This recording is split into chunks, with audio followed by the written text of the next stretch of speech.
हर हर महादेव। 11 मई 2024 रात 12 बजे मैं माँ बाप का हाथ पकड़कर निकल जाती हूँ घर से बाहर। साथ में अपना सामान लिया हुआ था मैंने बहुत सारा। यहाँ पर बच्चे जो हैं फुल खेलने के मूड में थे, ये सोच रहे थे कि मैं इनके साथ खेलूँ, लेकिन रात के 12 बजे यहाँ गली देखो आप पूरी सुनसान है और मुझे हो रहा था लेट, तो थोड़ी देर में इनके साथ खेली। मैंने सोचा पता नहीं फिर तो कब मिलना होगा और हो सकता है मैं वापस भी ना आऊँ, सोच कर तो मैं यही गई थी। बट वो कहते हैं ना कि भगवान की मर्ज़ी के आगे किसी की नहीं चलती, तो बस थोड़ी देर इनके साथ में खेली और उसके बाद मैं निकल जाती हूँ अपने रास्ते पर। जैसे ही हम मेन रोड पर पहुँचते हैं कुछ ऐसा हाल था, एकदम सुनसान। यहाँ पर हमारे ट्रैवलर ने हमें पिक किया और उसके बाद हम मेन वेन्यू में पहुँचते हैं, जहाँ पर हमसे अलग और भी लगभग 60-70 लोग यहाँ पर वेट कर रहे थे, जो कि हम सब लोगों के साथ यात्रा में जा रहे हैं। यानी कि हम लोग जा रहे हैं 2 धाम यात्रा पर, बद्रीनाथ जी और केदारनाथ जी की यात्रा पर। मैं इस बार अकेली नहीं जा रही हूँ, मेरे साथ जा रहे हैं प्रियांशु और तन्नू। हम तीनों लोग यहाँ पर अपना पूरा सामान वामान लेकर अच्छे से इंतज़ार कर रहे थे कि जल्दी से गाड़ियाँ निकले, क्योंकि रात के 12 बजे घर से निकलना पड़ा था और नींद का समय था। इस टाइम पर ना मतलब सोने का समय होता है।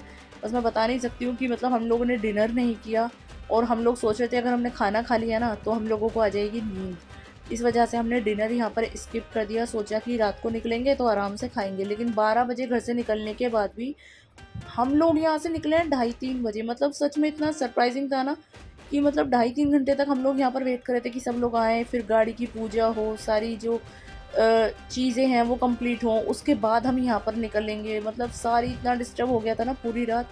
बट कोई नहीं, अभी हम यात्रा पर जा रहे थे तो उस बात की बहुत ज़्यादा खुशी थी। जब भी कहीं यात्रा पर जाते हैं तो एक परंपरा होती है कि यात्रा पर जाने से पहले सभी गाड़ियों की पूजा होती है। पूजा अर्चना करने के बाद सब लोग यहाँ से अपनी अपनी सीट लेकर आराम से बैठ जाते हैं। सब लोगों ने यहाँ पर अच्छे से पूजा की। गाड़ियों में जो मंदिर थे उनको फूल माला से सजाया था। मैं, प्रियांशु, तन्नू हम लोग यहाँ पर पूजा अर्चना करने के बाद साइड में खड़े हुए थे। गर्मी बहुत ज़्यादा थी, ऊपर से यहाँ पर मच्छर बहुत ज़्यादा लग रहे थे।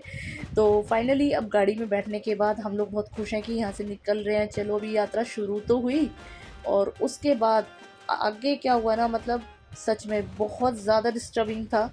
हम लोगों की गाड़ी में थे मतलब 20 पैसेंजर थे हम। हमारा जो ग्रुप था, हमारी वाली गाड़ी में 20 लोगों का था। हम सब लोगों का ऑनलाइन रजिस्ट्रेशन कंफर्म था। सबसे पहले तो मैं ये कहूँगी, अगर आप कहीं पर भी ऐसी यात्रा पर जा रहे हो जहाँ पर रजिस्ट्रेशन होना ज़रूरी है, तो घर से रजिस्ट्रेशन अपना करा कर जाओ। बेटर है कि आप ऑनलाइन करा कर जाओ। लेकिन यहाँ पर सबसे बुरी चीज़ जो हुई वो ये हुई, रात को 12 बजे घर से निकले, सुबह 2:30-3 बजे फिर हम बस में अपनी गाड़ी में बैठकर, अपनी बस में बैठकर यात्रा के लिए निकलते हैं। यात्रा शुरू होती है। और तीसरी चीज़ जो यहाँ पर हुई है वो ये हुई है कि हमसे अलग जो 2 गाड़ियाँ थी उसमें जो लोग थे ना, यानी कि 20-20 लोग थे, शायद ज़्यादा ही थे उससे। उन लोगों के रजिस्ट्रेशन ही नहीं थे, क्योंकि ऑनलाइन रजिस्ट्रेशन के लिए साइट हो चुकी थी बंद। और मेरा ये मानना है, अगर आपका रजिस्ट्रेशन कंफर्म नहीं है तो पहले आप रजिस्ट्रेशन कंफर्म कराओ, उसके बाद आपको जाना चाहिए। लेकिन वही है, किसी को कुछ कह नहीं सकते हैं। तो बहुत सारे लोग हैं, उन लोगों ने अपने रजिस्ट्रेशन नहीं कराए थे, दोनों गाड़ियों के लोग, और उनकी वजह से हमारी पूरी बस के लोगों को बैठना पड़ा, वेट करना पड़ा कि जब उनके रजिस्ट्रेशन हो जाएंगे तब सारी गाड़ियाँ एक साथ साथ में निकलेंगी। और मेरे अकॉर्डिंग सच बताऊं तो ये बहुत ज़्यादा गलत था कि आप किसी और की वजह से बाकी के सब लोगों को यहाँ पर लेट करा रहे हो। मेरे अकॉर्डिंग ये सच में बहुत ज़्यादा डिस्टर्बिंग था, बहुत ज़्यादा गलत था।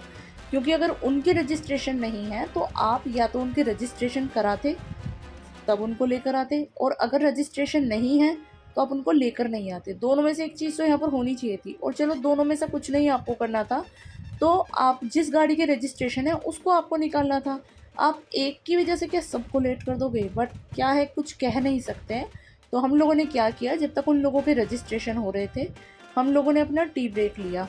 यहाँ पर हम रुके थे एक ढाबे पर, मुजफ्फरनगर में है, सीएनजी पेट्रोल पंप के सामने है शिवा टूरिस्ट ढाबा, और इसी के जस्ट सामने है एक सीएनजी पेट्रोल पंप जो कि काफ़ी फेमस है, और उसके बराबर में है आरटीओ बूथ, जहाँ पर ये हो रहे थे रजिस्ट्रेशन, ऑफलाइन रजिस्ट्रेशन हो रहे थे।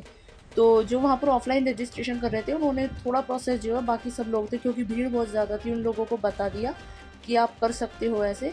तो कुछ रजिस्ट्रेशन उन्होंने किए, कुछ बाकी लोगों ने खुद से किए, मतलब सेल्फ किया। उसके बाद भी यहाँ पर हमारा मतलब कि आप यकीन नहीं करोगे, 8 से 9 हमें यहाँ पर बज जाते हैं।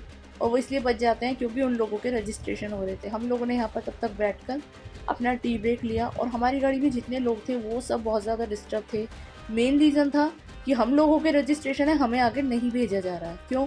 क्योंकि जिस ट्रैवल एजेंसी के साथ हम आए हैं उनका ये कहना है गाड़ियाँ जाएंगी तो तीनों एक साथ जाएंगी, वरना नहीं जाएंगी। तो हमें वेट करना पड़ा बाकी की 2 गाड़ियों के लोगों की वजह से। उसमें भी कोई प्रॉब्लम नहीं है, बट आगे जो चीज़ें हुई हैं ना, वो मैं आगे आपको पूरा व्लॉग बताऊंगी। मैं कहीं पर भी कोई कट नहीं कर रही हूँ, क्योंकि इस बार जो व्लॉग है वो मैंने शूट नहीं किया है, प्रियांशु ने शूट किया है। और यहाँ पर जितना भी मैक्सिमम उसने कैप्चर किया है ना, वो मैं आप सब लोगों के साथ शेयर करूँगी। और सबसे बड़ी बात तो है, अगर आप 2 धाम यात्रा पर जा रहे हो, बद्रीनाथ जी यात्रा पर, केदारनाथ जी यात्रा पर, तो आप लोगों को बहुत सारी चीज़ें मैं ऐसी बताऊंगी कि हम लोगों ने यात्रा में कौन कौन से चैलेंजेस फेस किए। सच में बता रही हूँ, केदारनाथ जी की यात्रा कहते हैं ना आसान नहीं है, बिल्कुल सही बात है, बिल्कुल भी आसान नहीं है। क्योंकि आप घर से तो खुशी खुशी शुरू करते हो, लेकिन आगे जाकर जो चैलेंजेस आपको मिलने शुरू होते हैं ना, धीरे धीरे धीरे धीरे, तो वहाँ पर जाकर है ना थोड़ा सा अपने आप को डिमोटिवेट फील करते हैं। बट महादेव का नाम लेकर आगे बढ़ते जाओ बढ़ते जाओ। लेकिन यहाँ पर किसी की गलती नहीं है, मेन चीज़ है कि हम जिन लोगों के साथ गए थे, उन लोगों की वजह से, कुछ लोगों की वजह से बहुत सारे लोगों को सफ़र करना पड़ा। और वो क्या करना पड़ा वो मैं आपको बताऊंगी। तो प्लीज़ आप लोगों से रिक्वेस्ट है, वीडियो को एंड तक ज़रूर देखिएगा। ये वीडियो 3 से 4 पार्ट में आएगी, तो प्लीज़ ज़रूर देखिए। और अगर आपको वीडियो अच्छी लगे तो प्लीज़ चैनल को सब्सक्राइब भी कर देना। अपना टी ब्रेक हम यहाँ पर ले रहे थे, प्रियांशु, मैं और तन्नू, हम लोगों ने यहाँ पर 2-2 कुल्हड़ चाय पी है रात में, यानी कि खाना हमने खाया नहीं है दूसरे लोगों की वजह से। हम यहाँ बैठ कर रहे हैं वेट, और ये खाने का टाइम भी नहीं है। सुबह के मतलब 3-4 बजे किसको भूख लगेगी, आप बताओ, किसी को भूख नहीं लगेगी। तो हम लोग जब यहाँ पर रुके तो हम लोगों ने अपना टी ब्रेक लिया, जो भी स्नैक्स वगैरह साथ में हम लेकर गए थे वही हमने चाय के साथ यहाँ पर खाया। और साथ में हम डिस्कस कर रहे थे कि इसके बाद हमें आगे एक और जगह रुकना है, जहाँ पर हमें नहीं पता कितने घंटे लगने वाले हैं। और वहाँ पर जो टाइम वेस्ट हुआ है ना, उसके लिए आप लोग मुझे बताना कि उसके लिए ज़िम्मेदार कौन है। क्योंकि मैंने पहले सोचा था कि शायद मैं ये शेयर नहीं करूँगी, बट इसका जो नेक्स्ट पार्ट आएगा ना, उस पार्ट में मैं आपको बताऊंगी कि यहाँ पर क्या हुआ। यानी कि एक बंदे की वजह से 70 लोगों ने सफ़र किया है, सिर्फ एक बंदे की वजह से। तो उसके लिए कौन जिम्मेदार है? वो एक बंदा जिम्मेदार है ना। उस एक बंदे ने आगे कितनी चीज़ें ख़राब की हैं वो मैं आपको ज़रूर बताऊंगी। और आप लोग प्लीज़ जो भी आपके कमेंट है ना, मुझे ज़रूर करना। और मैं कोशिश करूँगी अगर आपका कोई भी कमेंट मेरे पास आता है तो मैं उसका रिप्लाई कर पाऊँ। वो मेरे लिए मतलब सच में बहुत बड़ी चीज़ होगी। अगर आप कमेंट करते हो तो मैं उसका रिप्लाई ज़रूर करूँगी। फाइनली हम लोगों ने यहाँ पर अपनी चाय ख़त्म की, और चाय ख़त्म करने के बाद हम यहाँ पर थोड़ा सा वॉक करने लग गए, क्योंकि बैठे बैठे थक गए थे, घंटों हो गए थे, और पता नहीं अभी आगे कितना समय लगने वाला है। तो हम लोग यहाँ पर, काफ़ी खुली हुई जगह थी, तो हम लोगों ने सोचा थोड़ा सा यहाँ पर वॉक कर ली जाए। और यहाँ पर हमारी जो सारी गाड़ियाँ हैं वो खड़ी हुई हैं लाइन से। साथ में यहाँ पर बैठा हुआ था ये प्यारा सा बच्चा, इसको यहाँ पर हमने बिस्किट खिलाया, इसके साथ हम खेले। बट इसको पैर में किसी ने मारा हुआ था, जिसकी वजह से इसका जो एक पैर है वो काम नहीं कर रहा था। इसके एक पैर की हड्डी टूट चुकी थी। पता नहीं कैसे लोग होते हैं जो मार देते हैं, इंसान तो नहीं होते वो, जानवर भी नहीं कह सकते उनको, क्योंकि जानवर से भी नीचे अगर कोई होता है ना, वही होते होंगे। क्योंकि अगर किसी जानवर को कोई मार रहा है तो थोड़ी तो दया दिखाओ, इनके लिए कुछ कर तो सकते ही नहीं हो, मारपीट इनके साथ कर लो। अब मैं आपको दिखाती हूँ वो जगह जहाँ पर हो रहे हैं रजिस्ट्रेशन। ये देखो, ढाबे के बराबर में आरटीओ टैक्स के नाम से ये एक छोटा सा बूथ लगा हुआ है। और यहाँ पर ये लोग हैं अभी बाकी जिनका रजिस्ट्रेशन नहीं हुआ है। बाकी काफ़ी सारे लोग हैं जिनका रजिस्ट्रेशन यहाँ पर हो चुका है। तो यहाँ पर इन्होंने ये सारा लगाया हुआ है, धाम के रजिस्ट्रेशन वगैरह जो भी ये यहाँ पर ये सर्विस दे रहे हैं, तो वो सारी चीज़ें इन्होंने यहाँ पर लगाई हुई हैं।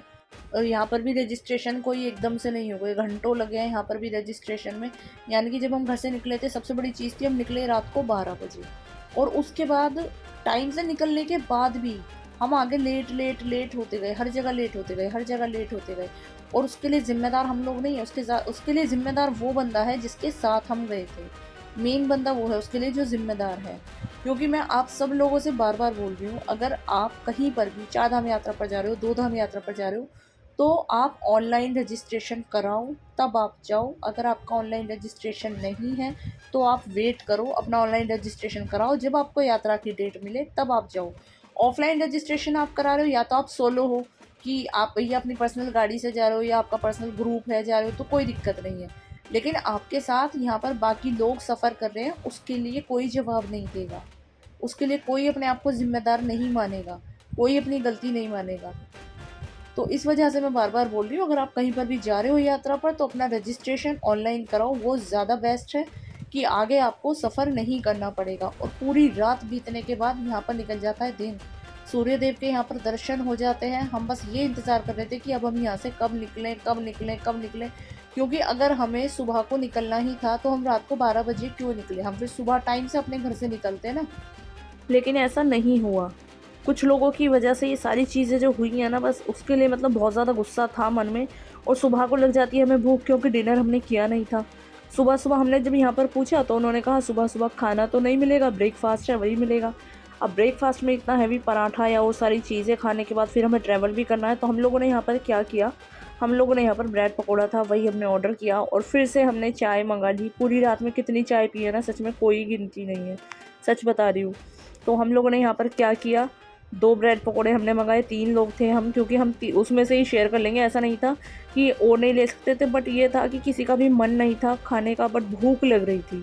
ब्रेड पकौड़ा खाने का किसी का मन नहीं था, तो ज़बरदस्ती हम लोगों ने यहाँ पर 2 में से 3 लोगों ने खाया। फिर से हमने चाय ली, रात भर में पी ली होंगी कम से कम हमने 4-5 चाय, और सुबह फिर से हमने चाय मंगा ली। और एक चाय से काम नहीं हुआ, सुबह भी हमने 2-2 चाय पी हैं। चाय के साथ हमने यहाँ पर अपना जो ब्रेड पकौड़ा लिया था वो खाया, उससे थोड़ा सा भूख शांत हो गई। क्योंकि ट्रैवल करते समय ना मेरा मानना है कि ऑयली चीज़ें है ना थोड़ी सी अवॉइड करनी चाहिए। उस समय पर ऑयली चीज़ें खाना थोड़ा ठीक नहीं है, तो कोशिश करनी चाहिए थोड़ी हेल्दी चीज़ें खाओ, या ड्राई चीज़ें होती हैं वो खानी चाहिए। ऑयली चीज़ें जो होती हैं ना वो फिर रास्ते के लिए बहुत ज़्यादा दिक्कत कर देती है। तो थोड़ा थोड़ा ब्रेड पकौड़ा हमने यहाँ पर खाया, और मुझे तो सच में सबसे ज़्यादा भूख लग रही थी, क्योंकि मैंने लंच भी नहीं किया था। लेकिन गुस्सा बहुत आ रहा था, मैं बता नहीं सकती मुझे किस लेवल का गुस्सा आ रहा था, बट मैंने जैसे तैसे अपना गुस्सा है उसको कंट्रोल किया। मैं अगर अकेली होती तो मुझे दिक्कत नहीं थी, बट मेन चीज़ क्या है ना, जब आपके साथ फैमिली से और लोग जा रहे हैं, आप जा रहे हो बार बार, तो कोई दिक्कत नहीं, आपको आदत पड़ी हुई है उन सारी चीज़ों की। लेकिन जब आपके साथ फैमिली से और लोग जाते हैं आपके ऊपर ट्रस्ट करके, और उन लोगों को दिक्कत होती है ना, तो यहाँ पर क्वेश्चन मार्क लग जाता है आपके ऊपर। तो वही सारी चीज़ें मेरे साथ हुई, क्योंकि जहाँ से मैंने रिज़र्वेशन कराया था, जिस ट्रैवल एजेंसी के साथ मैं गई थी, ऐसा नहीं है कि ये पहली बार हुआ है, पहले भी बहुत सारी चीज़ें हुई, बट वो मैंने इग्नोर कर दी। मैं नाम नहीं लूँगी ट्रैवल एजेंसी का, ना ही मैं उसके जो ऑनर हैं उनका नाम लूँगी।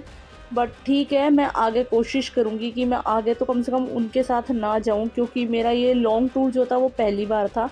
बाकी 1-2 दिन के लिए मैं जाती रहती हूँ उनके साथ, उसमें कोई दिक्कत नहीं है। बाकी ये लॉन्ग टूर जो था ये पहली बार था, तो मुझे कोशिश करनी है कि मुझे आगे से उनके साथ नहीं जाना है। एक उन्होंने बहुत बड़ा जो है यहाँ पर काम किया है, वो मैं आपको बताऊँगी। पैकेज को लेकर उन्होंने जो यहाँ पर एक चीज़ की है वो भी मैं आपको बताऊँगी आगे। उसका स्क्रीनशॉट लगाऊँगी, तो आप मुझे बताना कि वो सही था या गलत था, और मुझे इसके अगेंस्ट एक्शन लेना चाहिए था या नहीं लेना चाहिए था। तो यहाँ पर सबके रजिस्ट्रेशन कंफर्म होने के बाद हम लोग निकल जाते हैं आगे की तरफ, क्योंकि हमें पहुँचना था ऋषिकेश, और ऋषिकेश पहुँचने के बाद हमारे बनते हैं यहाँ से ट्रिप कार्ड, जो कि हमारा नहीं बनता है, ड्राइवर है उनका बनता है, साथ में ग्रीन कार्ड है वो बनता है। और उस चीज़ को लेकर हम सब लोगों को इतना गलत चीज़ें बताई गई, हम सब लोगों को ये बोला गया कि ऋषिकेश पहुंचने के बाद आप सब लोगों का मेडिकल होगा, तो मेडिकल में लगेगा समय। और हम सब लोगों को सच में इतना बेवकूफ़ बनाया गया। हम सब लोगों के जो रजिस्ट्रेशन के फॉर्म थे वो हमसे कलेक्ट किए गए दिखाने के लिए कि हाँ आप लोगों के लिए यहाँ पर अंदर काम हो रहा है, आप लोगों का यहाँ पर अंदर मेडिकल होगा।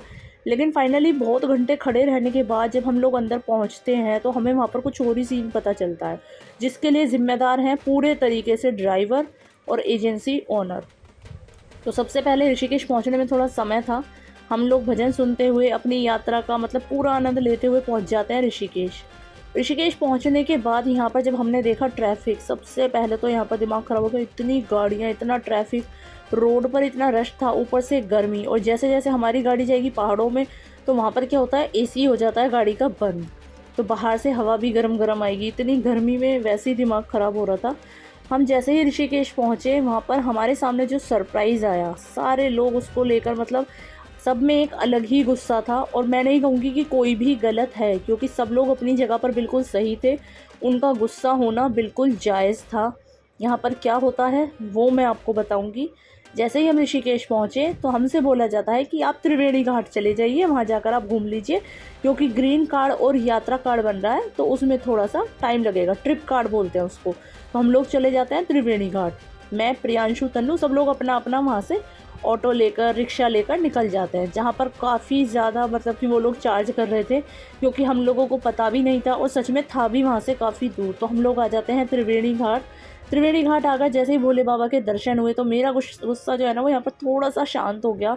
और बिल्कुल वही भोले बाबा जो कि मेरे मोबाइल में, मतलब मोबाइल में वॉलपेपर है ना मेरा, वही भोलेनाथ एकदम सामने।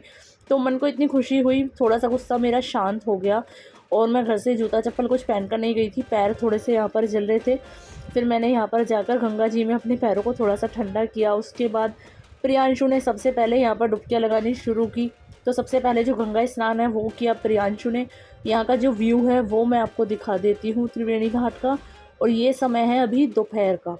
पानी का बहाव इतना तेज़ था, सच बताऊँ मैं यहाँ पर 2 बार बहने से बच गई, क्योंकि साइड में लगी हुई है जंजीरें। मैंने जंजीर पकड़ी नहीं थी, एक बार पकड़ी हुई थी, दूसरी बार में नहीं पकड़ी हुई थी। और पानी का बहाव इतना तेज़ था और पानी एकदम चिल्ड, एकदम बर्फ़ से भी ज़्यादा चिल्ड, इतना ठंडा पानी था। पर इतनी तेज़ गर्मी में जब हम उसमें नहाए ना, सच में सुकून मिल गया। जितनी गर्मी लग रही थी ना, गंगा मैया ने दिमाग और शरीर दोनों एकदम ठंडे कर दिए। तो तन्नू, मैं, प्रियांशु, हम लोगों ने यहाँ पर बहुत देर तक गंगा स्नान किया। और मतलब कि तन्नू है, मैं हूँ, प्रियांशु है, प्रियांशु आराम से नहाया। तन्नू और मैं यहाँ पर काफ़ी बीच में जाने की कोशिश कर रहे थे, फिर हमें पता चला कि पानी का जो बहाव है बहुत ही ज़्यादा है, तो हमें बीच में नहीं जाना चाहिए। तो पहले हमें चेन नहीं मिली थी जहाँ पर हम खड़े हुए थे, फिर हमें यहाँ पर चेन मिल जाती है।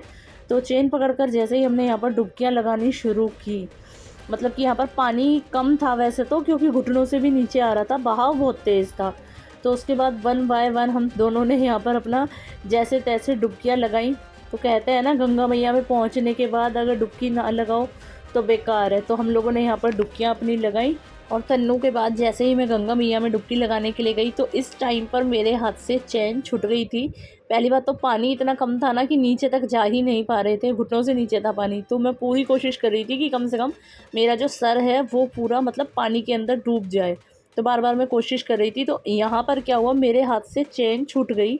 और जब मेरी चेन छूटी हाथ से तो पानी का बहाव एकदम से इतना तेज़ हुआ कि मैं पीछे की तरफ गिर गई। यहाँ पर मतलब कि मुझे लगा कि मैं तो गई, आज तो गंगा मैया ले गई, पर वो है भोलेनाथ थे साथ, तो गंगा मैया कहाँ ले जाती।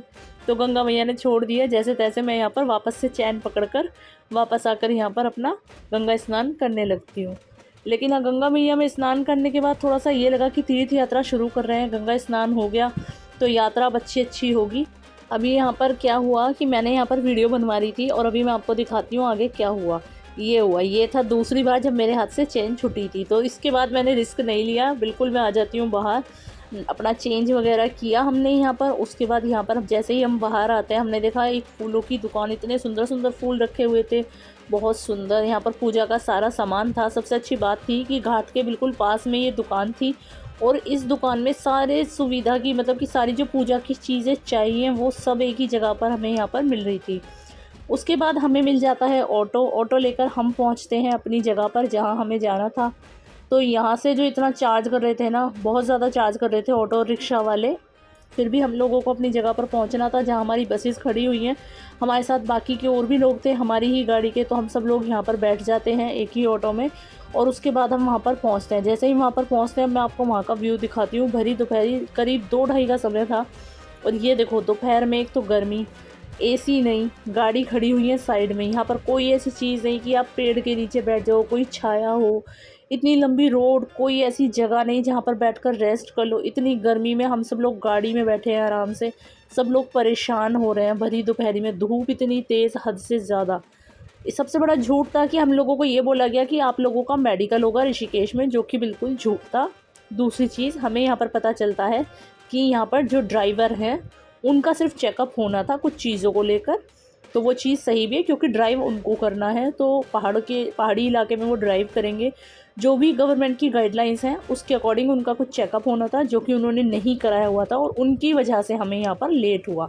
यानी कि सुबह हम आकर खड़े हुए हैं ऋषिकेश में और सुबह से यहाँ पर शाम को 5:30-6 बजे हमारी गाड़ी यहाँ से निकलती है। पूरा दिन हमारा ख़राब हुआ। उसके लिए ज़िम्मेदार कौन है? एजेंसी ओनर और ड्राइवर। क्योंकि आप यात्रा पर जा रहे हो, इतनी गाड़ियाँ हैं, सब लोगों को अपना ट्रिप कार्ड पहले से बनवाना चाहिए। जैसे ही हमारी गाड़ी थोड़ी आगे चलती है, मैं यहाँ पर क्या देखती हूँ, पहाड़ी इलाके में यहाँ पर बियर की बॉटल्स पड़ी हुई हैं। कम से कम लोगों को ये शर्म होनी चाहिए कि इसको हम बोलते क्या हैं, देवभूमि ऋषिकेश, यानी कि देवों की भूमि। देवों की भूमि पर आकर आप इतनी गंदगी फैला रहे हो। कुछ नहीं, ऐसे लोगों को ना कभी कुछ कहा ही नहीं जा सकता। फाइनली जैसे तैसे हम लोग शाम को पहुँच जाते हैं उत्तराखंड अपनी, यानी कि हमें केदारनाथ जी की जो यात्रा शुरू करनी थी उसके थोड़ा सा दूरी पर थे अभी हम। रात को एक ढाबे पर पहुँचे, सारे ढाबे बंद हो चुके थे, 12-1 का समय हो रहा था। जैसे ही हम ढाबे पर पहुँचे, यहाँ पर पहुँचकर एक और महान हस्ती थी हमारे साथ। उन्होंने यहाँ पर एक इशू क्रिएट किया। वो इशू ये था कि हम लोगों ने यहाँ पर खाना ऑर्डर किया कि हमें बिना लहसुन और बिना प्याज का खाना चाहिए। तो यहाँ पर हमें बिना लहसुन प्याज का खाना उन्होंने देने के लिए बोल दिया। हमसे पूछा ढाबे वालों ने कि कितने लोग हैं, हमने उनको बता दिया कि 60-70 लोग हैं, तो बिना लहसुन प्याज का खाना चाहिए। थाली उन्होंने हमें बताई 100 रुपये की, जिसमें 4 रोटियाँ, कढ़ी, आलू की सब्ज़ी, दाल, चावल, सलाद, सारी चीज़ें थी। और इसके साथ बेस्ट ऑप्शन वो ये दे रहे हैं, अगर आपको इससे अलग आगे सब्ज़ी और चाहिए इसमें या रोटी चाहिए तो उसके लिए कोई भी एडिशनल चार्ज ऐड नहीं होगा, 100 रुपये में ही आपको ये दिया जाएगा। लेकिन हमारे साथ एक महान व्यक्ति थे जो कि यहाँ पर ढाबे पर जो ऑनर थे उनसे लड़ाई कर ली उन्होंने। किस बात पर? 100 रुपये की थाली है, इसमें पैसे कम करो क्योंकि 60-70 लोग खाना खाएंगे तो हमें डिस्काउंट दो। आपको रात को खाना मिल रहा है, जैसा चाहिए वैसा मिल रहा है, 100 रुपये में आपको इतना खाना मिल रहा है, क्या ये कम है?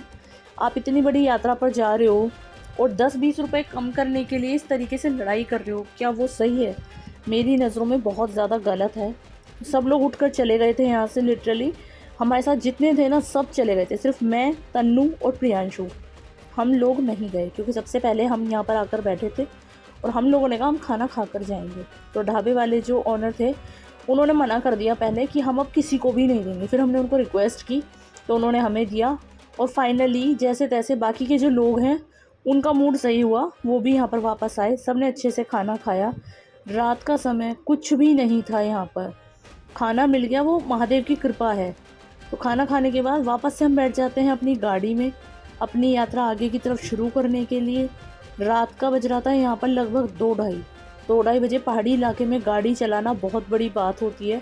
तो जो ड्राइवर हैं, सबसे मेन चीज़ थी, हम लोग सोच रहे थे कि हमें उन लोगों को कंपनी देनी है, हमें उन्हें सोने नहीं देना है। नॉर्मल सी चीज़ है, इंसान ही है, कोई भी सो जाए। तो हम लोगों ने यहाँ पर क्या किया, भजन चलाया और सबने नाचना गाना शुरू कर दिया। सबसे पहली चीज़ तो मुझे लगता है कि रात के समय में पहाड़ी इलाके में ड्राइव नहीं करना चाहिए अगर आप वहाँ के रहने वाले नहीं हो। जो लोग वहाँ के रहने वाले हैं उनको सब कुछ मालूम होता है, लेकिन अगर आप यात्रा पर जा रहे हो या कभी कभी जा रहे हो, आधी रात को आपको पहाड़ी इलाके में ड्राइव करना ही नहीं चाहिए। मुझे ऐसा लगता है कि वो ना सच में बहुत बड़ा रिस्क है। फिर भी यहाँ पर जो ऑनर हैं वो ड्राइव करा रहे थे तो कोई दिक्कत नहीं, हमें महादेव है, हमने सोचा जो होना है वो तो होगा ही, कोई दिक्कत नहीं है। तो भजन चलाए, सब लोगों ने यहाँ पर उनके साथ फुल कोऑपरेट किया, भजनों पर नाचना गाना शुरू किया। बस में जितने भी लोग थे, हमारे ग्रुप में जितने भी लोग थे, सब बहुत ज़्यादा अच्छे थे, बहुत ज़्यादा कोऑपरेटिव थे, बहुत ज़्यादा अंडरस्टैंडिंग थे। तो सबसे बड़ी चीज़ है कि अच्छे लोगों के साथ जब आपकी यात्रा शुरू होती है वो और ज़्यादा अच्छी हो जाती है। तो कुछ लोग जो होते हैं जिनकी वजह से यहाँ पर यात्रा में हमें दिक्कत हुई, तो वो चीज़ें हमारी थोड़ा सा कम हो गई क्योंकि हमारा ग्रुप अच्छा था। तो यहाँ पर सब लोग मिलकर हर चीज़ का सामना कर रहे थे, सिर्फ इस वजह से। तो यहाँ पर अपना भजनों पर नाचते गाते हम आगे की तरफ अपनी यात्रा शुरू करते हैं। अब आपको दिखाती हूँ रात का व्यू, और इसके आगे की जो वीडियो है वो आपको मिलेगी नेक्स्ट पार्ट में। और नेक्स्ट पार्ट में आपको मैं ये दिखाऊंगी कि यात्रा शुरू करने से पहले क्या हुआ और यात्रा के दौरान क्या हुआ। अभी आप देखो ये रात का समय है, क्या इस समय ड्राइव करनी चाहिए? आप बताओ मुझे। नहीं करनी चाहिए मेरे अकॉर्डिंग।